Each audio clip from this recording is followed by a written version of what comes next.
Sun Tzu has urged people not to go to war until you're prepared.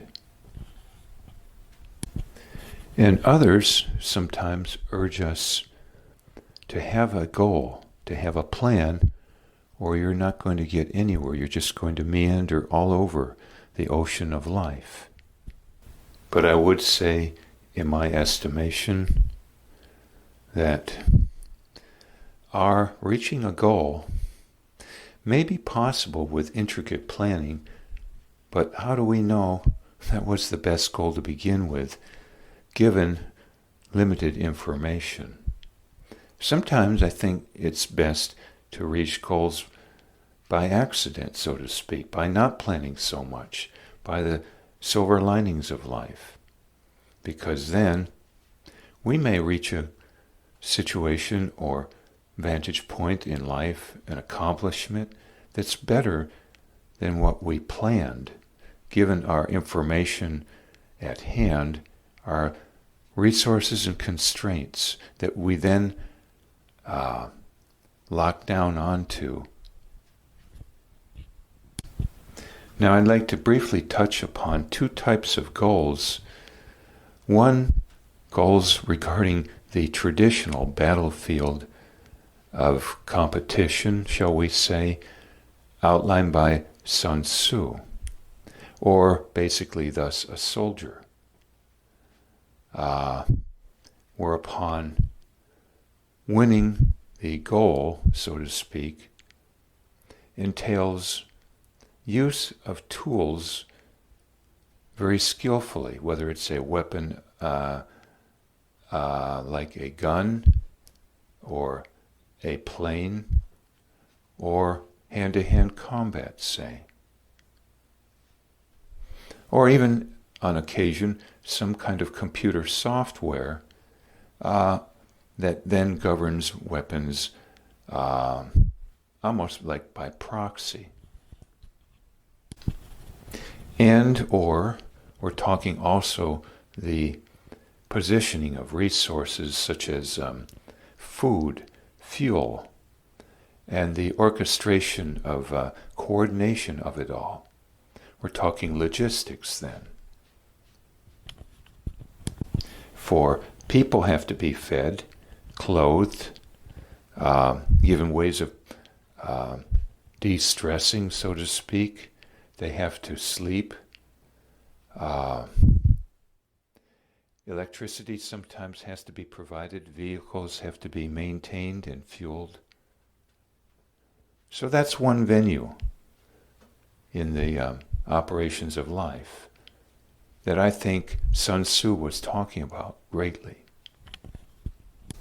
But what about war or competition, shall we say, where the only weapons are thoughts and emotions and how you comport yourself, or sometimes, shall we say, also your character?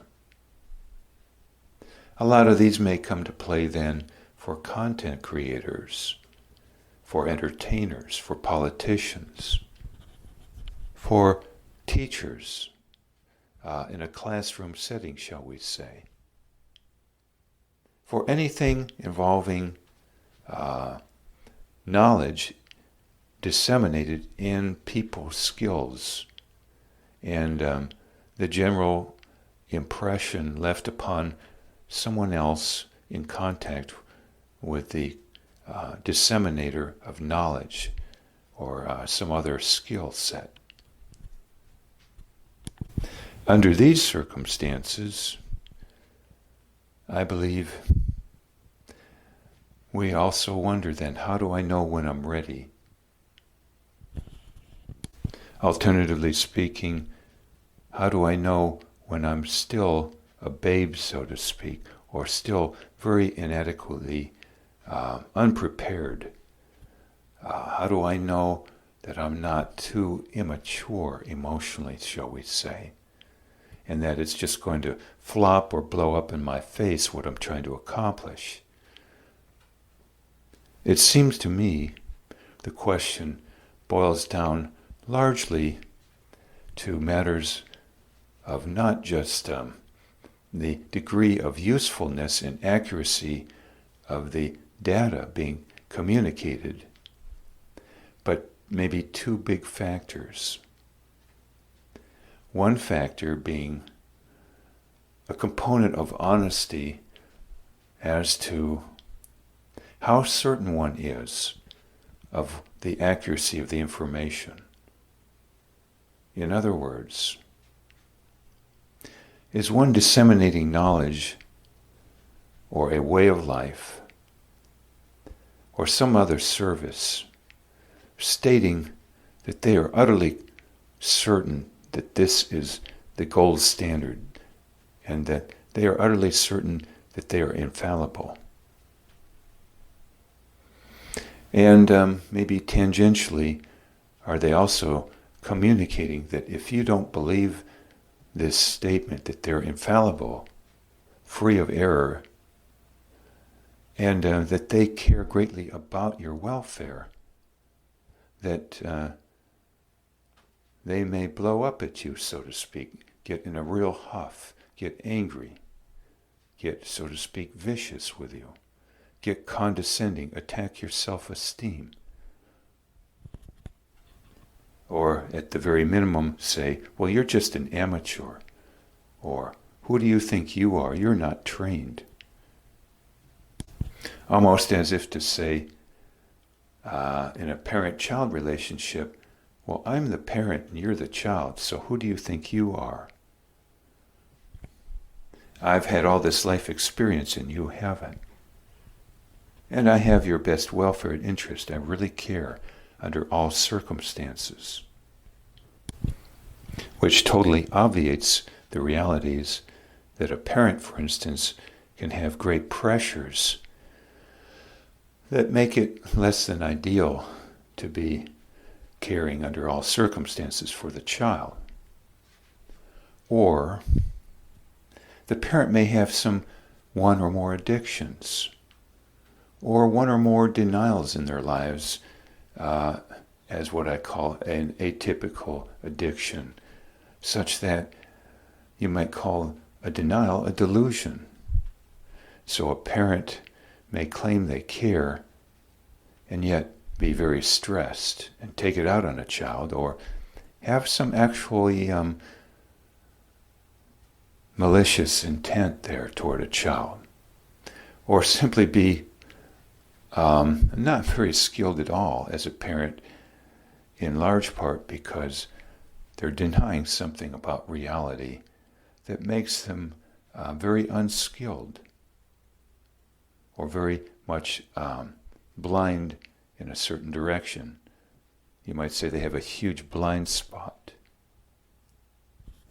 So you can have thus a parent who is even 80 years old who may have a strong addiction and various blind spots.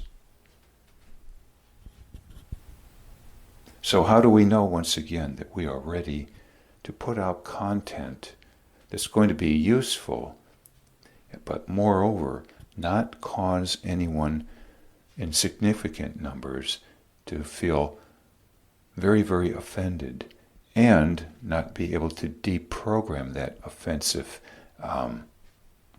experience, called basically a narcissistic wound, or some kind of, quote, ego wound, or something else on the lines of the phrase, sticks and stones may break my bones, but words will never hurt me, flipped on end to say that comments about somebody can be very difficult to deprogram if the words themselves are hard to deprogram.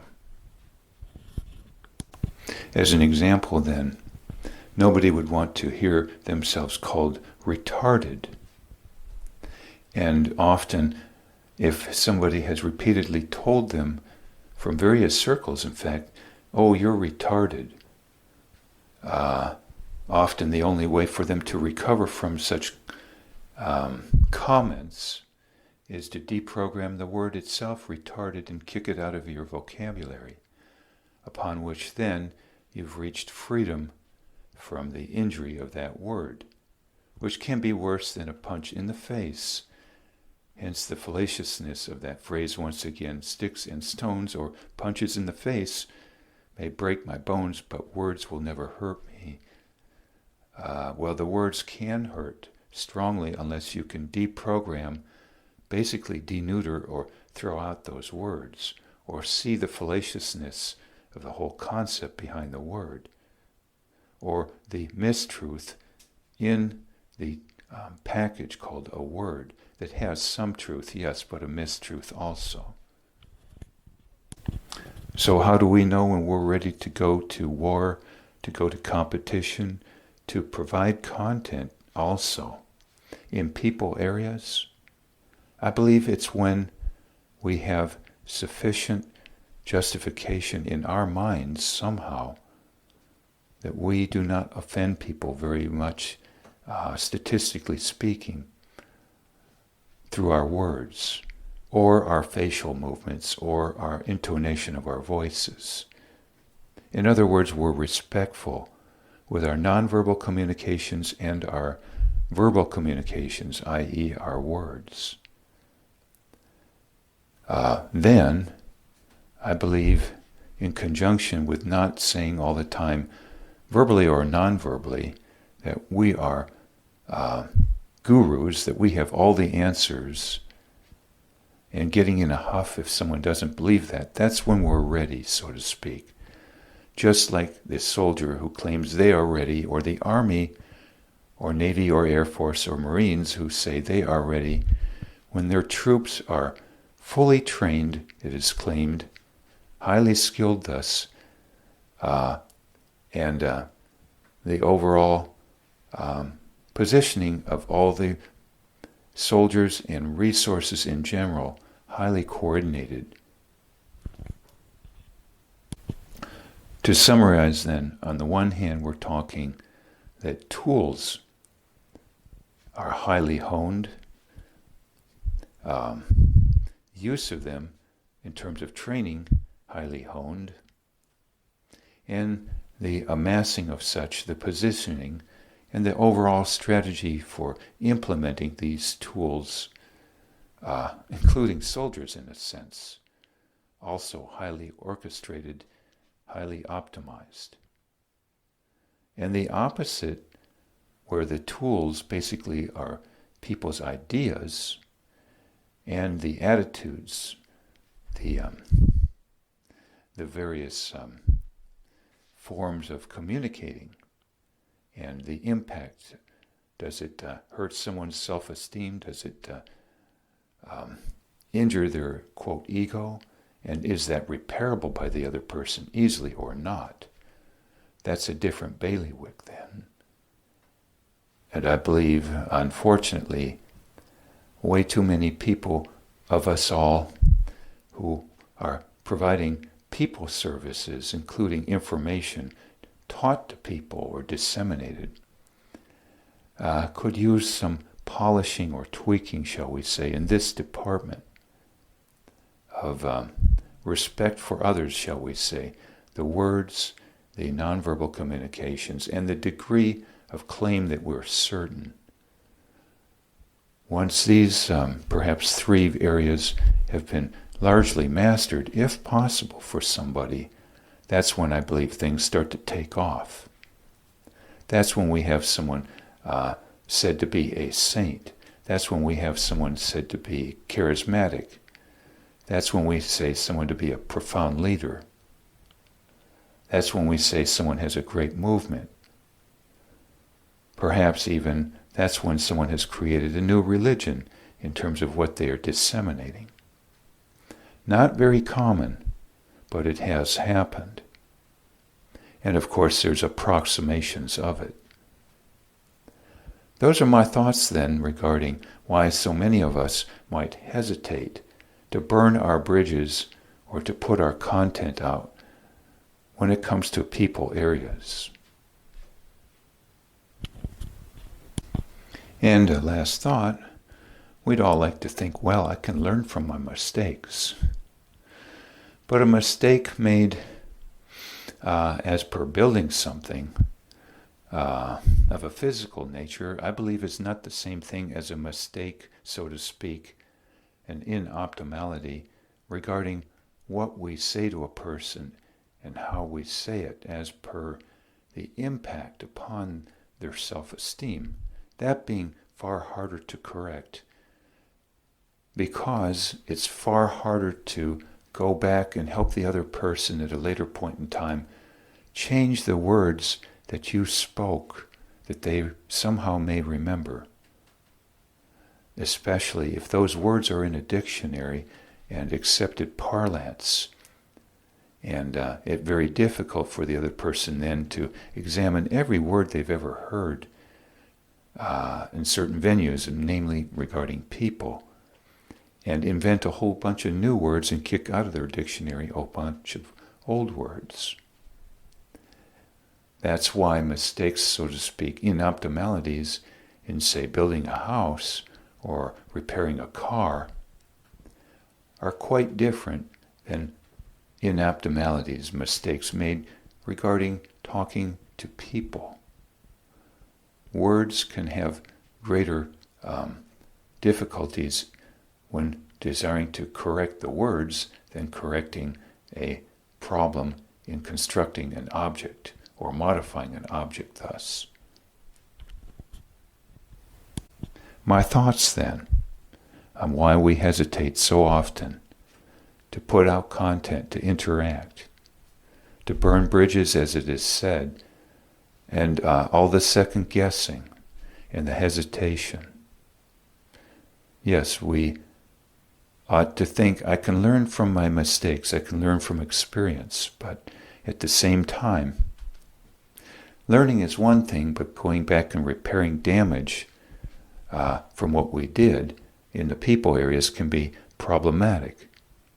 Perhaps it's best not to start until we have a reasonable assurance in our minds through experience with people that most find us tolerable in a certain sense, non-offensive. Thoughts here.